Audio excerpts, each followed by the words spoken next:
আজিৰ কবিতাৰ শিৰোনাম ধৰ্ষিতা। কথা অমৰজ্যোতি নাথ, সম্পাদনা লীনা নাথ।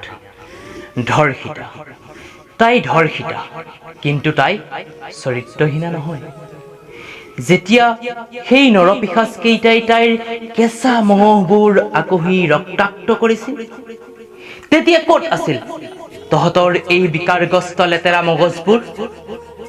সেই কোমলীয়া ছোৱালীজনীৰো আছিল কিছুমান ৰঙিয়াল সপোন, তাইৰো আছিল মনত কথা অযুত আশা।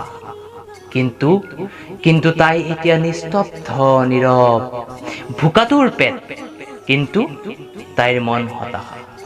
সেই কাল এন্ধাৰে গাহ কৰা সময়বোৰ আজি সমাজৰ দৃষ্টিত আৰু আমাৰ ভাবুক মনত যেন নিষ্পাপ ছোৱালীজনীৰ জীৱনৰ এটি কলংকিত অধ্যায়।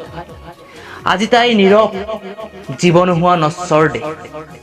তাই ক্ৰমাগত হতাশাগ্ৰস্ত হৈ পৰিছে আৰু কালৰ বুকুত নিজকেই ঘৃণ কৰিব ধৰিছে। তাই যেন এতিয়া মাথো হতাশা, দিশহাৰা। সমাজৰ দৃষ্টিত তাই এক অপদাৰ্থ সম্পদ। সেই জ্ঞানী মানৱ আঁকোৱালি লোৱা তাইক। ধৰ্ষিতা হলেই এজনী ছোৱালী শেষ হৈ নাযায়। তাই বলিহে মাথো কোনো বিকাৰগ্ৰস্ত মানৱৰ কাম বাসনাৰ বলি, কোনো জ্ঞানী নৰপশুৰ। তাই ধৰ্ষিতাহে, চৰিত্ৰহীনা নহয়। শেষ হ'বলৈ নিদিবা তাইৰ বাকী থকা দিনবোৰ। মনোবল দিয়া, জীয়াই থকাৰ জীৱন গঢ়াৰ। নাচাবা তাইক ঘৃণাৰ দৃষ্টিৰে, শান্ত হ'বলৈ দিয়া তাইৰ মনৰ মাজৰ ব্যাকুলতাবোৰক।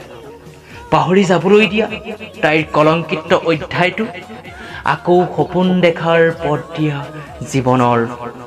সেই সভ্য সমাজ নাহাঁহিবা তাইৰ চৰিত্ৰক লৈ। তাই ধৰ্ষিতাহে, তাইতো চৰিত্ৰহীনা নহয়।